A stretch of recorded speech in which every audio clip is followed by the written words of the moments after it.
Okay, hello everyone. Hello mga future RMTs. Okay, so now let us start our discussion with the complement system. Okay, so our complement system was first discovered, okay, in the blood from a animal, no, or a laboratory animal, okay, which is the guinea pig. Okay, so in the past, no, it was discovered that the blood from this guinea pig could kill bacteria, but once blood is hit, it can no longer kill bacteria. Okay, so there was an experiment done with the blood of this guinea pig, and they have tried not to hit the blood, wherein um, they found out that there are different components of the blood. Now, according to Jules Bordet, okay, there are two distinct protective components in the blood. These are your heat stable component and your heat labile. Okay, and in 1899, Paul Ehrlich, okay, named this heat labile component as described by Jules Bordet as loses capacity, wherein this heat labile component loses the capacity when heated in vitro. Okay, and Paul Ehrlich named this heat labile component as the complement. Okay, because it complements the other heat stable aspect of the immune system when the heat stable component was later discovered as the antibodies. All right. Now let's discuss about the complement system. Your complement system is a complex series of more than how many 30 soluble and cell-bound proteins that interact, okay, in a very specific way to enhance the host defense mechanisms. Okay, so its function is to promote the opsonization, all right, lysis of foreign cells and immune complexes. And once this complement system is activated for longer, or chronic activation of your complement system can lead to what? Inflammation and tissue damage. Okay, take note. Chronic activation of the complement system, if hindi siya mag-recover, okay, it will lead to inflammation and even tissue damage. All right. Now, your complement system is one of the original defense system of the body. Okay, so this is phylogenetically older than your immunoglobulins. Nauna pa siya. Okay, it's the primitive pa, pinakauna si complement system. And this can be found in the primitive organisms that, take note, lack antibodies. All right? And most of your complement proteins, most plasma complement proteins are being produced or synthesized in the liver. Okay? Most of your complement proteins are synthesized in the liver. But there's an exception to that, except to your C1. C1 complement protein is being produced in the intestine, okay, in the intestinal epithelial cells. And your factor D, okay, your factor D is produced in the adipose tissue.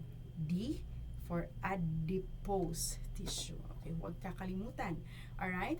Now, your complement proteins are heat labile substances. Okay, so they are heat labile that are present in normal non-immune serum. Okay, so your complement are actually collection of proteins that circulates in the blood. Then these proteins are actually enzymes called the zymogens. Okay, these enzymes, this kind of enzyme, okay, zymogens, are actually inactive, and they must undergo biochemical change for them to become enzymatically active. Okay, so a molecular domino effect in the immune system engagement to destruction of the pathogens are your complements. Okay, now there's a proper nomenclature of your complement system. Okay, so the complement proteins have 9 main complement proteins. So these are your C1 to C9. Okay, C1, C2, C3, C4, C5, C6, C7, C8, and C9. Okay, now they should be named with a capital letter C and then followed by a number. And this number is order in which the proteins were discovered, or the appearance of the proteins in the reaction sequence.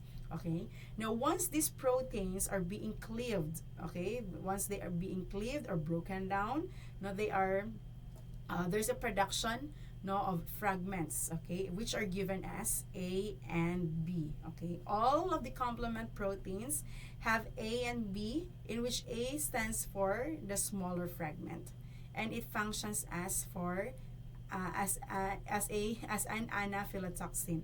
Okay, now the B is the larger fragment which binds. Okay, so this binds, okay, or this acts as a binding portion, no, of your protein. Okay, but there's an exemption to this.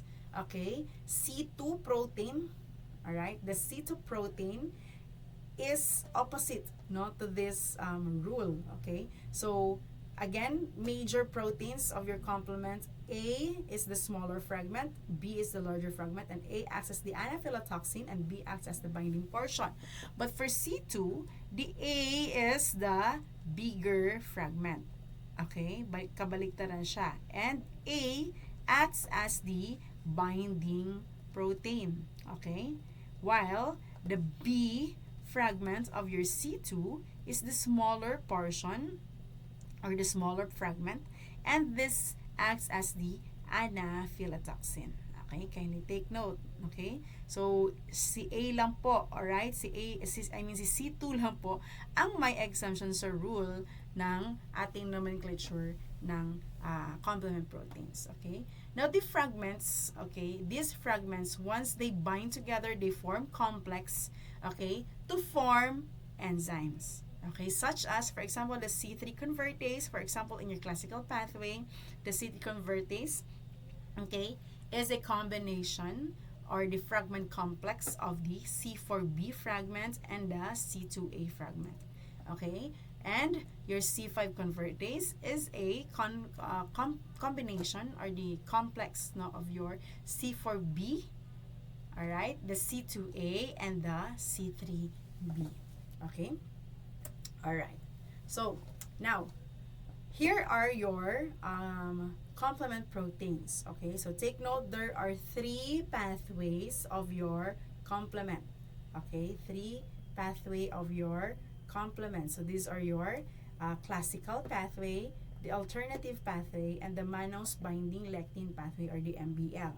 In the classical pathway, we have these proteins C1 to C9. Okay, take note of their functions.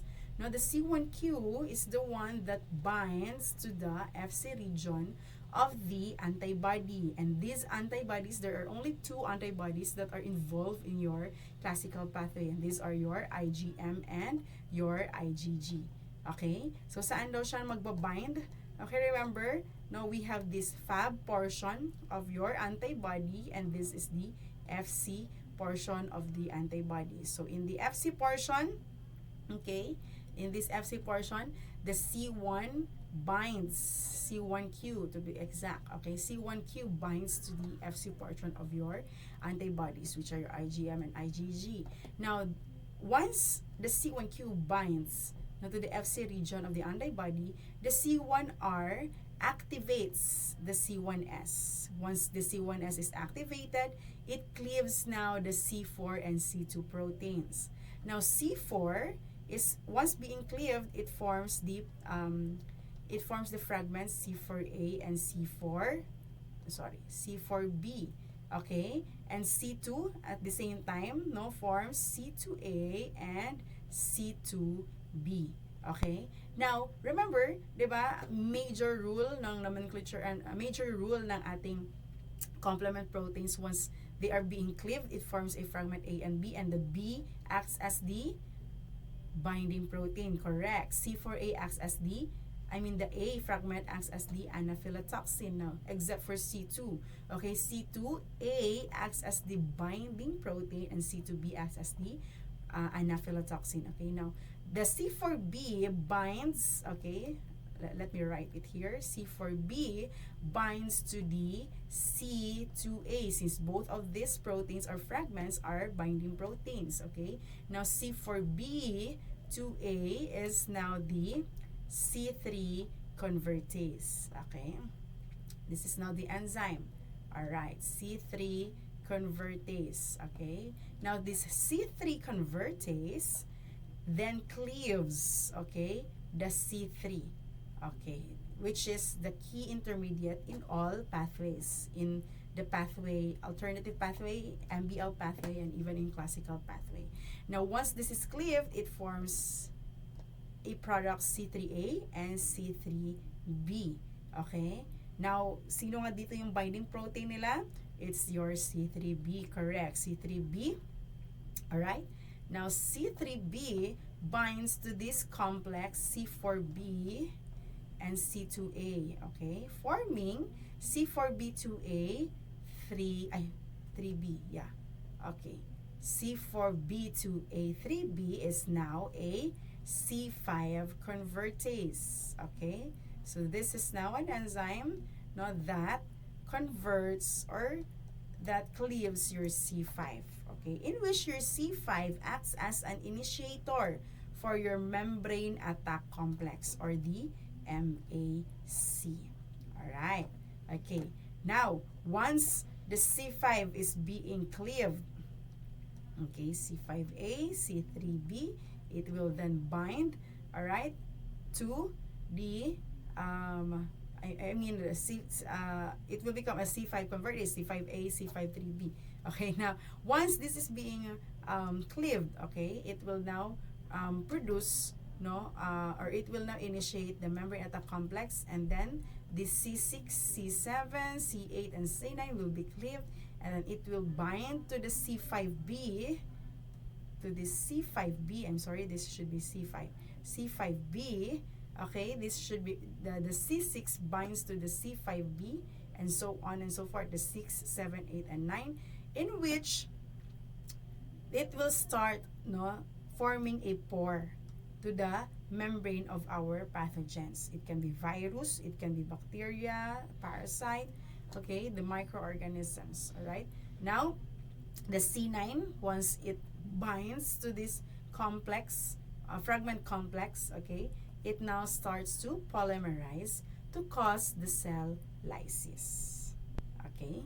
All right. Now, in our alternative pathway, we have factor B, which binds the C3B to form the C3 convertase. Factor D then cleaves the factor B. Properdin is an important component in your alternative pathway in which it stabilizes, no, the C3B, BB, C3 convertase. Alright, so we'll discuss it further later. Now, the MBL pathway, we have this MBL, the MASP1, MASP2, okay, in which MBL binds to the mannose, and MASP1, there's an unknown function of this, but with MASP2, it cleaves the C4 and the C2. Okay, now, let's discuss about the classical pathway. The classical pathway involves, okay, the triggered, it involves the triggered, okay, complex, no, formed by your antigen-antibody complex. Okay, it is triggered once there is presence of the antigen-antibody complex. By the way, classical pathway is the first pathway, no, we need to study. Okay, all right, among the other pathways. All right, now, there are substances that the complements can directly bind to initiate the classical pathway, and these are your C-reactive proteins, your viruses, no, mycoplasmas, some protozoas, and your gram-negative bacteria, especially your E. coli. Okay, so take note, these are the substances, no, that initiates the classical pathway. So how does it start? No, from the antigens of this, no, that binds to the antibody. So let's say, for example, let's use the gram-negative bacteria as the basic example for this classical pathway. No? For example, diba, the bacteria, E. coli, it has an epitope, okay, in which this is the portion wherein your antibody, the paratope of your antibody attaches.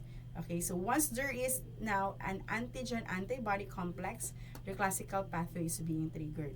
Okay, so now the recognition unit of your classical pathway is the C1. And remember, C1 has your C1QRS. Okay, now C1Q, all right, will bind to the Fc portion of your antibody. All right, now C1R will then activate the C1s. Okay. Alright. So, remember, para hindi malimutan kung sino bang nauna sa kanila, remember the alphabet, di ba? Q, R, S, T, U, V. Okay? So, Q, R, S. Ganyan lang po. Kung ano yung sequence ng kanilang activation. Alright? Now, once there's C1s, okay, siya na yung mag-cleave ng ating C4. Alright? So, ma-activate yung C4 and even the C2. Okay? Alright. And so, once na ma-activate, mag-cleave na yung C4A and C4, mag-cleave na yung C4, forming C4A and C4B. And also, the C2, forming C2A and C2B. So, magbabind dito is C4A and C2B. Whereas C4B, C4B and C2A pala. Okay, sorry. Ang magbabind is si C4B and C2A. C4A and C2B acts as the anaphylatoxins. Okay, phylatoxins. Pasensya naman at nabaliktad ko kanina. Alright, C4B will bind with your C2A, forming C3 convertase. Alright, and so once this now forms an enzyme, it will cleave your C3. Now, the membrane attack units of your classical pathway are C5 through C9. Okay? Alright. Now, question. What activates the classical pathway? Again, what activates the classical pathway? It's your antigen-antibody complex or antigen-antibody interaction.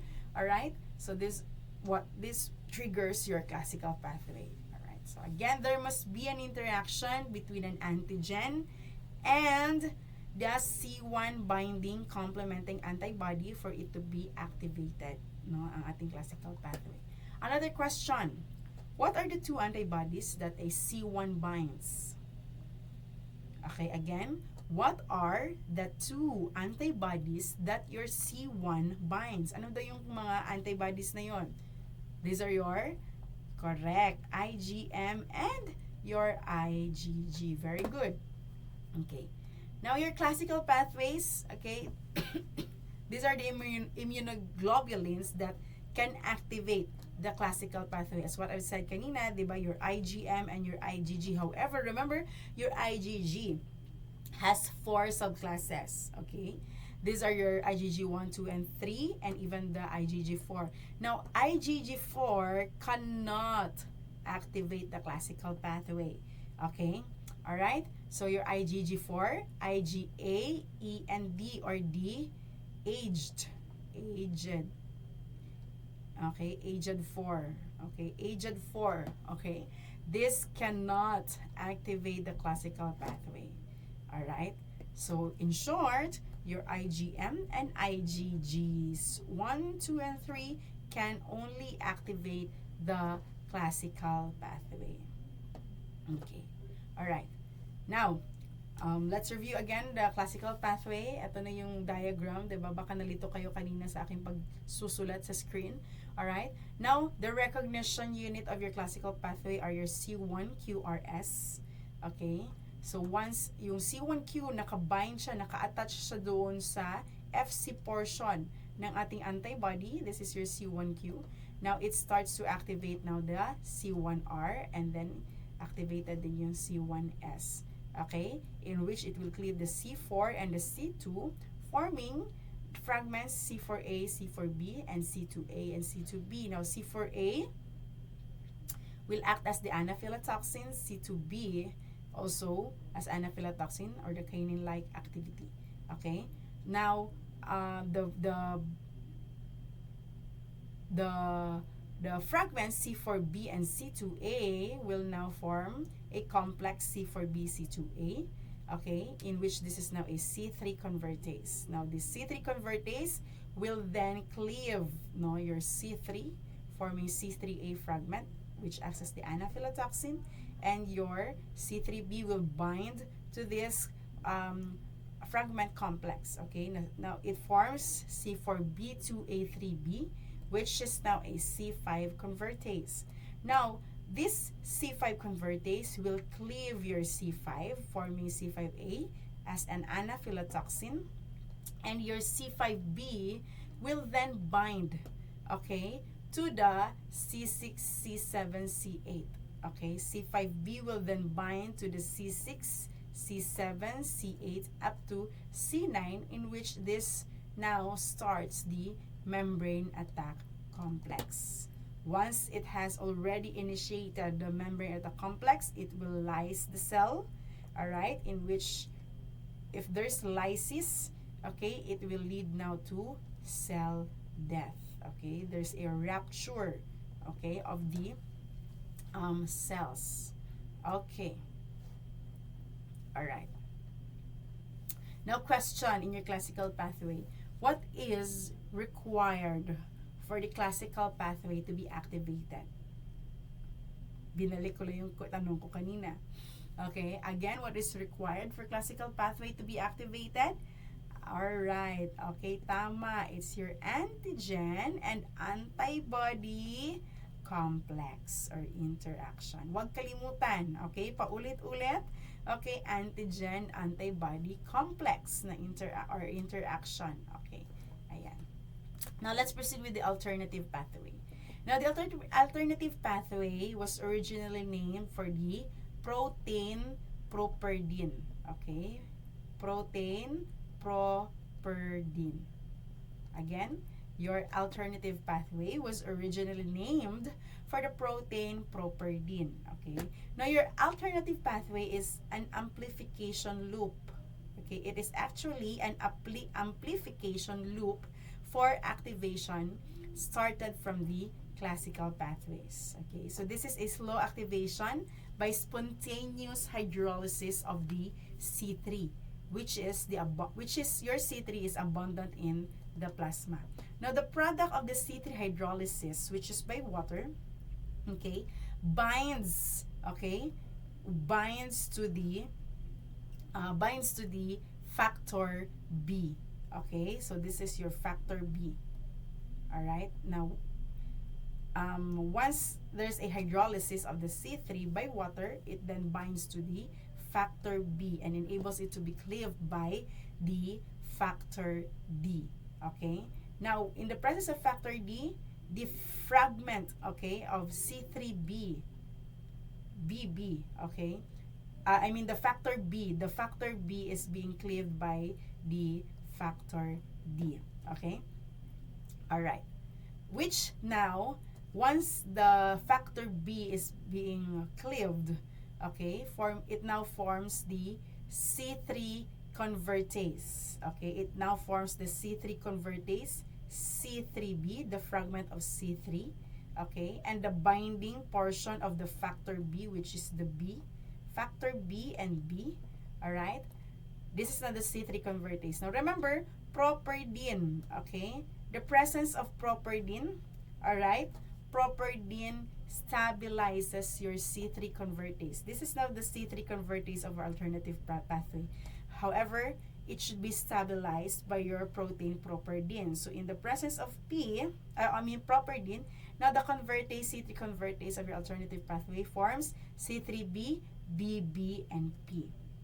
Okay, some other textbooks, no, hindi nila nilalagay si properdin. It's just C3b, BB. However, since your properdin stabilizes this C3 convertase, okay, so nagiging C3b, BB, P na ang ating second C3 convertase. Okay? Alright. Now, this C3b, BBP, okay, or the C3 convertase, alright, it will then cleave the C3. C3 pa din, okay? Forming C3b, okay, BB, P, and the 3B, okay, na na-cleave nila. Alright. Okay? Okay. Now, this C3b, BBP, 3B, alright, forms now the C5 convertase. And this C5 convertase, alright, this is now the C5 convertase.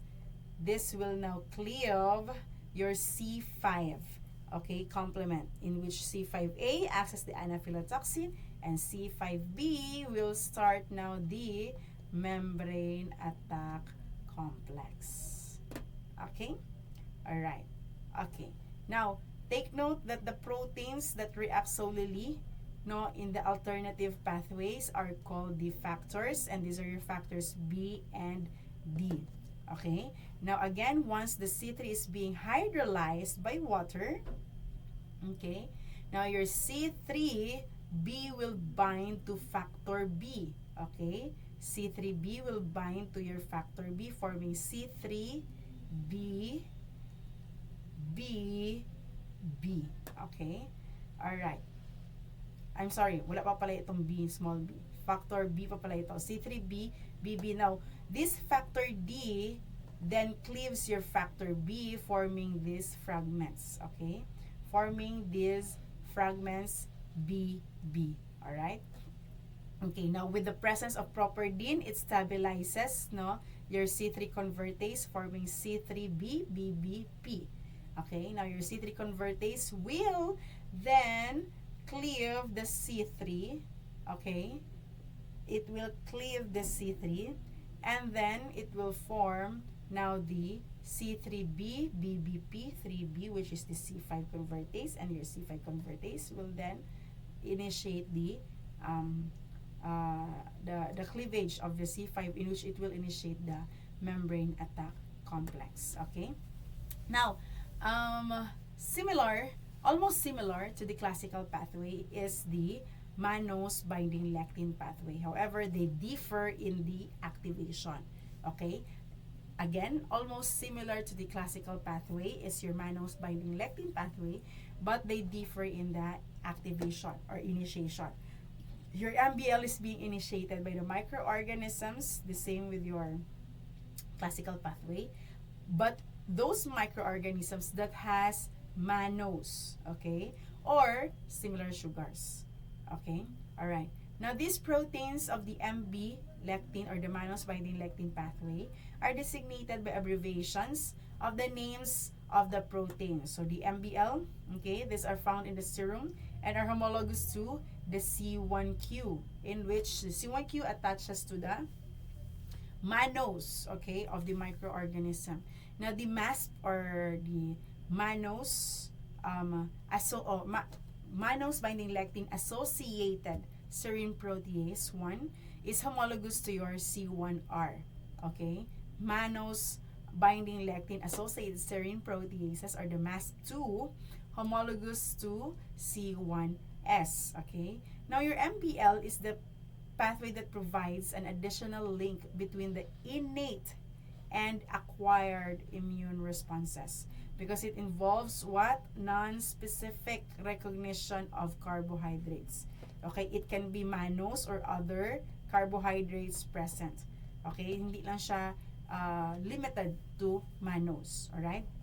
Now, the recognition molecules of your MBL are the lectins, the ficolins, and the CLK1. Alright? Now, this is the important pathway in infancy, during the interval between the loss of maternal antibody and the acquisition of a full-fledged antibody response to the pathogens. Okay, so now once this MASP, MBL, the MASP 1, 2, and 3 is being formed, okay, it will now then lead to formation of the C3 convertase. Okay, now the C3 convertase, the same action pa din, 'di ba? No, the same with your classical and alternative pathway. Once na form na si C3 convertase, it will then cleave the C3, and once na cleave na si C3, it will bind, the C3b will then bind to the C5. Okay.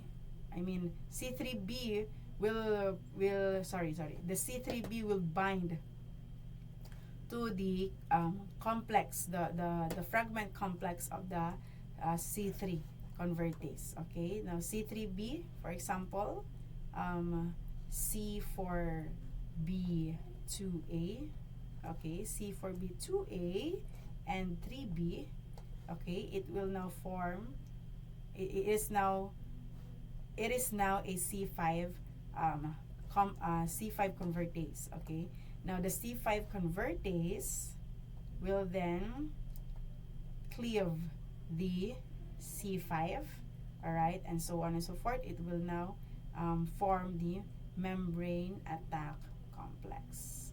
Okay, all right. So now let's have a question. No, how many complement proteins are involved in the classical pathway? Again, how many complement proteins are involved in the classical pathway? Correct. There are 9 complement proteins, no, which are your C1, C4, C2, C3, C5, 6, 7, 8, and 9. Okay, so these are your complement proteins. All right. Another question. Which complement protein is the exemption in regards to the smaller and larger fragment? Which complement protein is the exemption in regards to the smaller and larger fragment? It's your C2. Correct. C2 lang po ang may exemption. Okay? Alright. Aside from factor B and factor D, what is unique to the alternative pathway? Aside from factor B and factor D, what is unique to the alternative pathway? Correct. It's your properdin. Okay, in which your properdin acts as a stabilizer of your C3 convertase. What is the C3 convertase of the alternative pathway?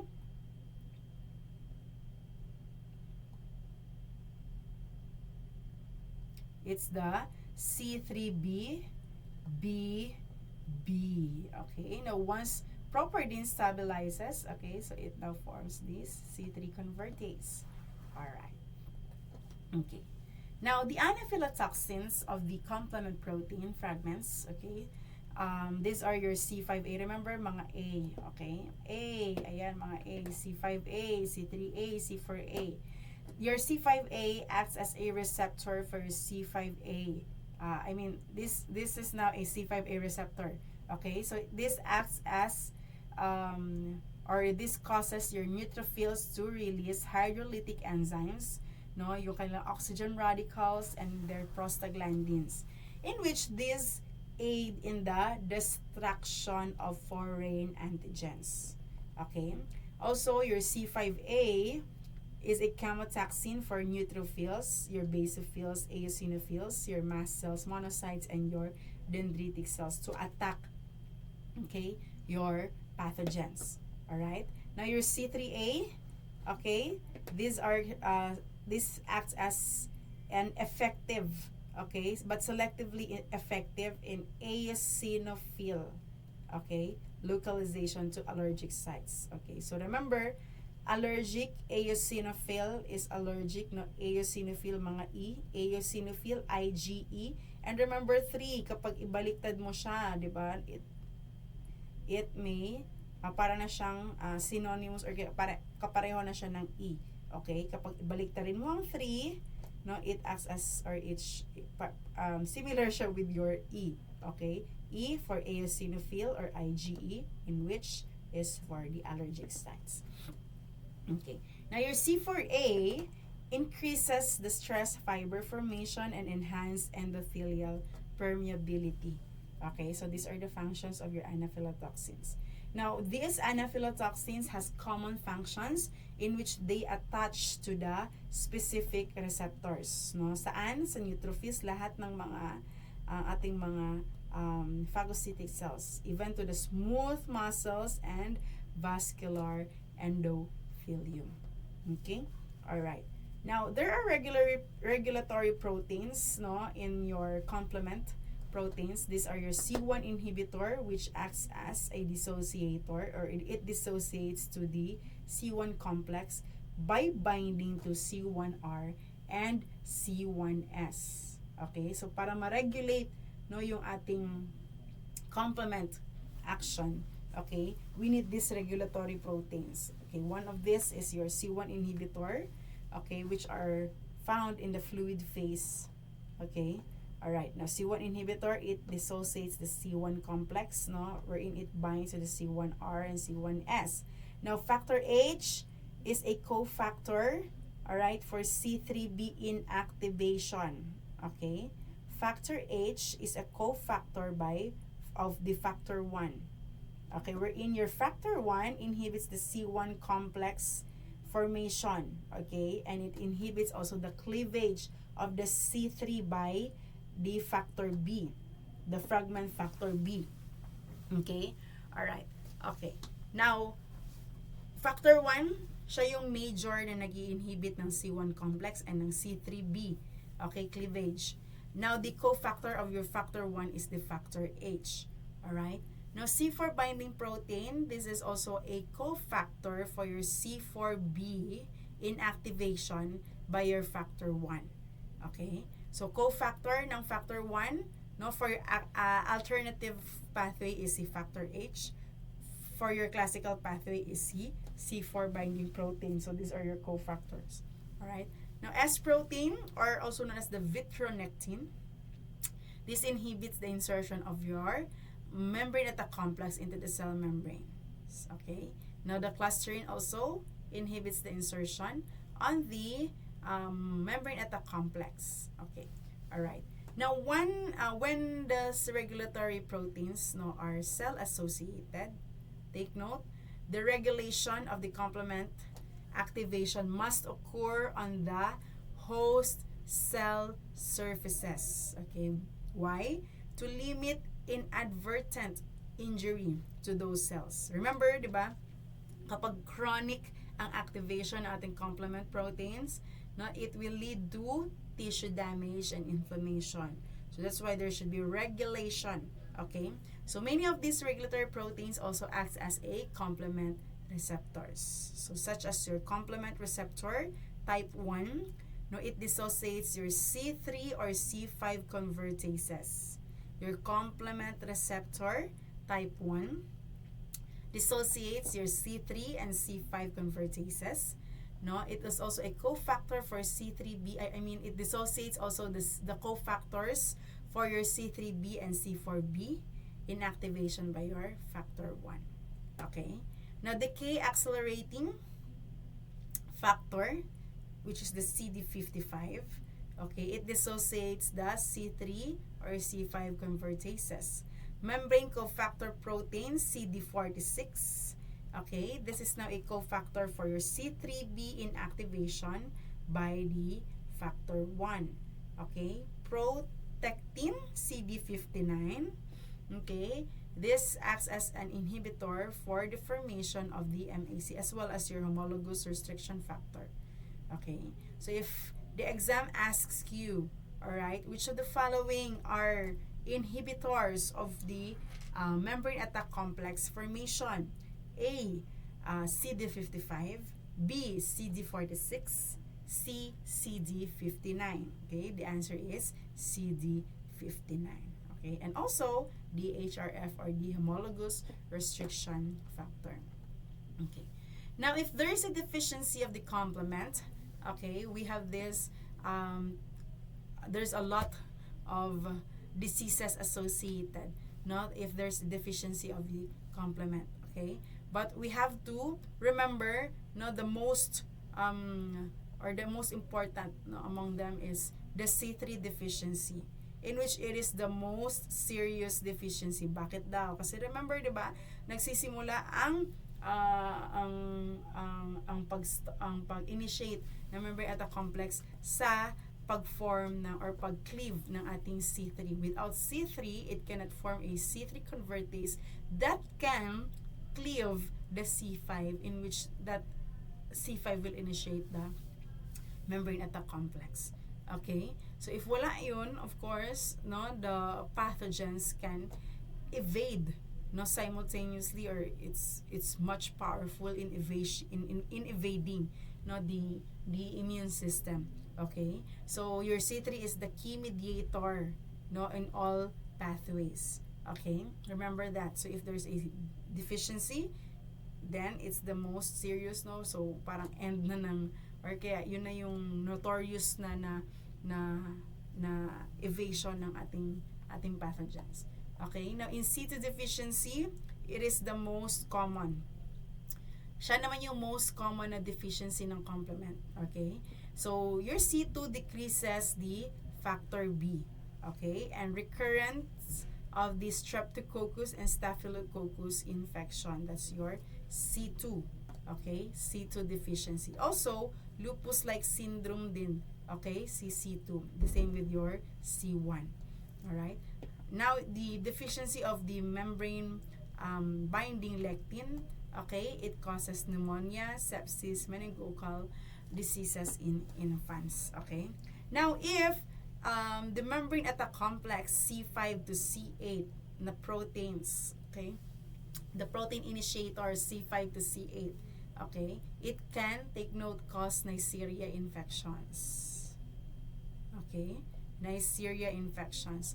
Now, without C9, if there's a deficiency of C9, no, there are no known disease associations, but still, no, since hindi mako-complete yung pore formation, no, ng ating MAC, ng ating NAC, then it can lead to further damage, no, caused by our pathogens. Okay?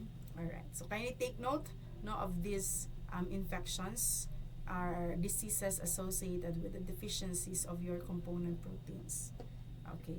And mostly, Neisseria infections yung noted na diseases once na wala ang proper DIN and deficient ang ating C5 to C8. Okay. And that ends our complement system. Okay, complement system review.